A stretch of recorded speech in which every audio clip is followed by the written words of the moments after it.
Hello everyone, it's Christy from Christy's Beautiful Life, and I'm here for Build a Page Layout 3. Here are the photos we're playing with today. There's another one somewhere, I think. There it is.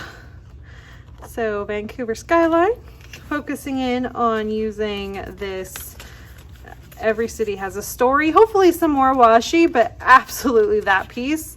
And we'll see what we can build into it, along with using the bits that I pulled out from Fresh Bouquet. So I'm excited to get started. We've got this sheet, this one for some fussy cutting, and this one I think I thought of as, yeah, a little bit of layering. So I do think that, if I remember correctly, this is my plan to use this one as the background. So let's get you on fast forward and see what I'm going to start by backing the photo of the skyline there. I'm going to use that really pretty blue, but I'm being smart and I'm going to go ahead and take my trimmer and trim. I go about, it's not a full inch that I go in. It's probably like a, what would you say, that 3/4 of an inch maybe? I think that's probably right.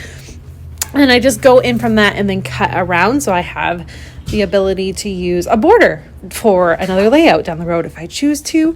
Especially with this type of pattern and this color, it makes the perfect border opportunity. So I definitely thought about it before I just backed my photo, because I have so done it before where I haven't thought about it, and then I'm like, oh, that would have looked really cool, and I didn't have any space left, or I have to just do a half border, which is absolutely fine. I love to do half borders as well, but I normally like to do full borders. So yay me for being smart. I do only back the actual skyline photo. I'm not going to do the one, the other two photos, and you'll see as I get there what ends up happening with that. And now I'm going to go ahead and try to figure out this washi tape.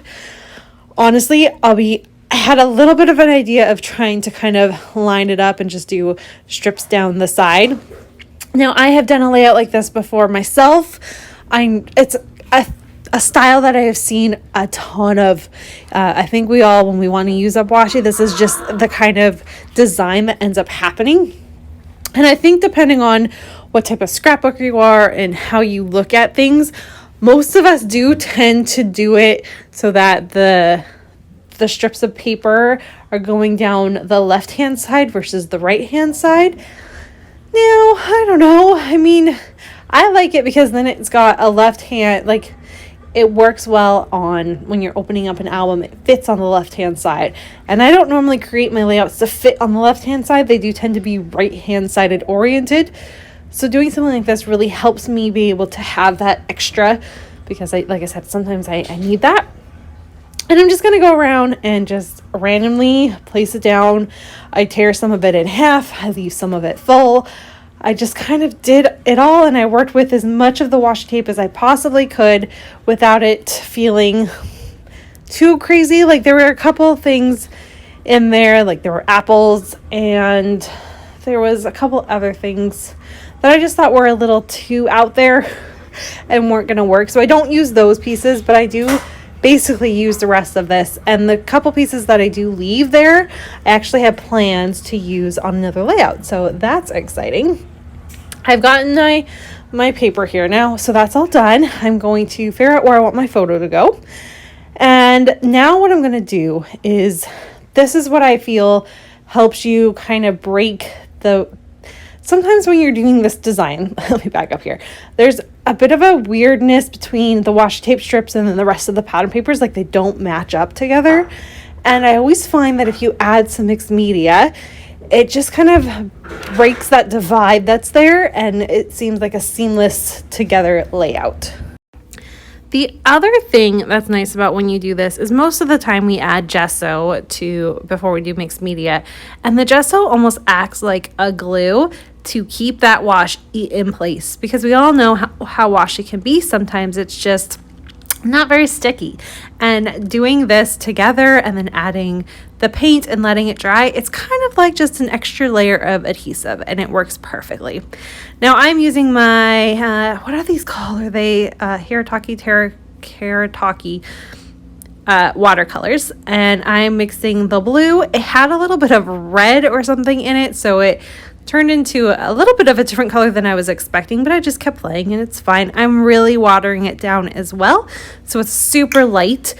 And when it dries, I absolutely love how it turned out. It gave exactly the vibe I was looking for, which was to kind of have this gray blue type of background, because the photo is a gray blue type thing, because it's a very, very cloudy day in Vancouver when this photo was taken.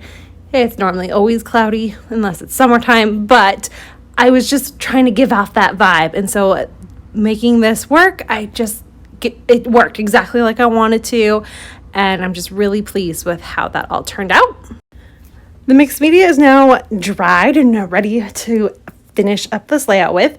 I am adding just a few bits and pieces, ephemera I kind of cut up, and just layering things in. I want to add a few more layers to where the washi strips are, so there's a bit of dimension going on. I am going to take this photo and I added a little frame on top of it. I am just going to highlight the one photo. I changed my mind about adding both of them. But what I do is I had a tag, and I'm going to use the tag to kind of tell me where to place it. Put that on top. I know I'm covering up the other photo. It's going to be okay. I just didn't like the way that it looked with the rest of it. And I'm going to place this to the left and love how that turns out. And as you watch, you'll see lots of other fun layers that I'm going to add through this all. Now, let's talk about the story behind all of this. I really am wanting to tell the story of the city itself in this layout. But the photos were taken when we went to we went to TELUS World of Science, and it was kind of a fluke thing. My sister was going to come down from Victoria before there were restrictions and stuff, and her health went downhill. And right as we were planning on doing it, she was going to come over. We were going to take the kids, my oldest and her littlest, they're the same age. We were going to take them and have a fun kind of day out. We had it all planned out. And then I think it was 2 days before she was heading over, her office had a COVID exposure. And so, yeah, she couldn't come. But I'd already purchased these tickets. And thankfully, Barrett's still young enough, he was free to get in. And I had just enough to cover the price of my family. And so we ended up having Sean and Nora and Barrett and myself and Jackson. And we all went and had a really fun time. But while we were waiting to get in, because you had to go at a certain time, so you were keeping your social distance and all of that, we had a little bit of extra time. And so we went and walked around the outside, which is really cool. There's a cool park, and I think it's part of like a main walk and stuff. And we were facing BC Place, which is where the Whitecaps play, which is a big thing for us because we're big soccer fans. And so we just kind of took a cool picture, took photos with our masks on because that was a big thing. And, just showcasing the times. And that's kind of what I wanted to document, was the city itself versus the trip, because I'll have more about the trip. And I'm very pleased with how this turned out. It did take me all day long to create. I am filming this if you're watching it today on the Wednesday, I'm filming this at about 6:00 tonight, my time, Pacific time, and it's probably not going to get up till like 8. So very late. It did take me all day, mom duties and all sorts of stuff, but I was still able to finish it. And I feel like it's a pretty decent intensity of layout, if that makes sense. Like there's a lot of things to it, layers to it. And I'm very pleased with being able to get this done. And in the quality I wanted to tell the layout. You know how you have this picture in your mind on how you want a layout to turn out? And this one turned out like I pictured.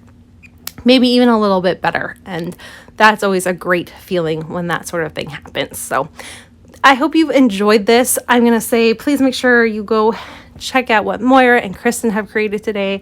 I've already watched their videos because, of course, it's evening time. They're both fabulous. I love how they created their page kits this month. It's so fun to see how we do things differently and where things go. So Kristen has focused all of hers off of chipboard, and Moira did hers off of, she did it correctly. I think she did her papers first, and most of it is using one collection. She added a couple more in, I think, for a little bit of spice of variety, but make sure you check those out. Here's a look at my finished layout. I'll see you all soon. Bye, everyone.